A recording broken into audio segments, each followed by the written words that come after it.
Dahil si King yung kinakabahan, si King muna mauuna. Baka maintindihan mo yan. Ayan, lalo kinabahan tuloy, hindi na makita. Oh.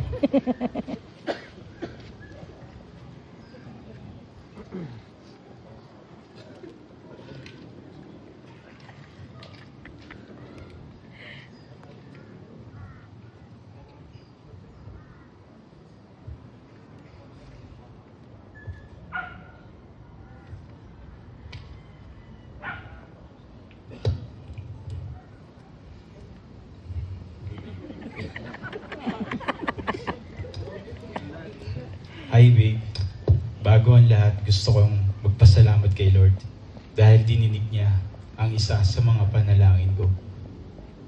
At ikaw yun. Yes. Una pa lang kitang nakita, nabighani na agad ako sa iyong mga ngiti. Sa masusungit mong mga mata. Sa school nun, kontento na akong palihim kang pinagmamasdan. Sabi ko nga nun sa sarili ko, wala akong pag-asa sa'yo. Bukod sa napakaganda, napakabait, napakatalino mo pa. Tapos ako, cute lang.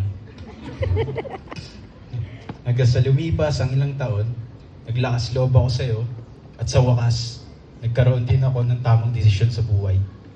Dahil ang pinapangarap ko lang noon, nasa harap ko na, manunumpa sa harap ng Diyos. Yes. Hanggang sa lumipas ang... Naalala mo ba yung unang pagkikita natin? Binigyan pa kita nun ng lumpiang Shanghai. Sabi ko pa nun, may gayuma yan, may in love ka sa akin. Kaso, 5 days lang. Buti na lang hindi na-expire.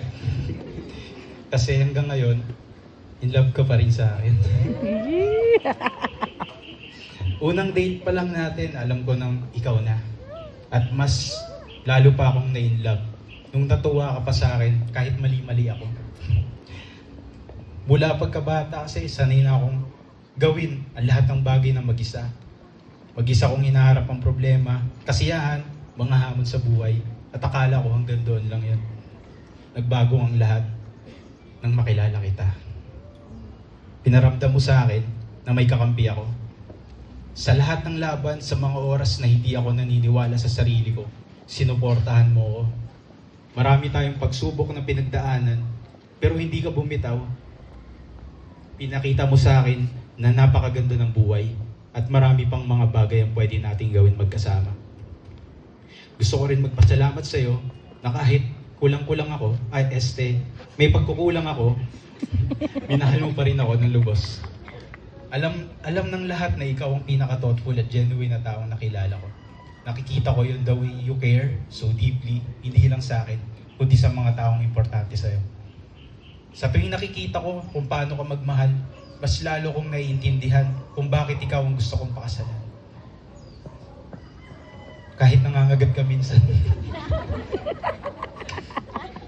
Kaya sa harap ng Diyos at sa mga mahal natin sa buhay, pinapangako kong sasamahan kita sa lahat ng panahon na ibigay sa atin ng Diyos. Poproteksyonan ka at ipaparamdam ko sa iyong hindi ka na mag-iisa. Papatawanin pa rin kita kahit di ka natatawa sa mga joke ko.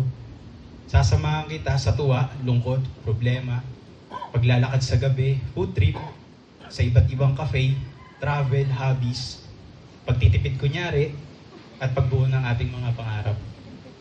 Araw-araw kitang pipiliin at syempre aasa rin. Hihintayin kita palagi kahit 3 hours ka magayos. Dahil sa totoo lang, worth it lahat ng paghihintay ko. Dahil ngayon makakasama na kita habang buhay.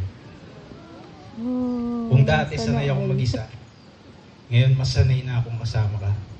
Kaya ayokong gawin ang mga bagay.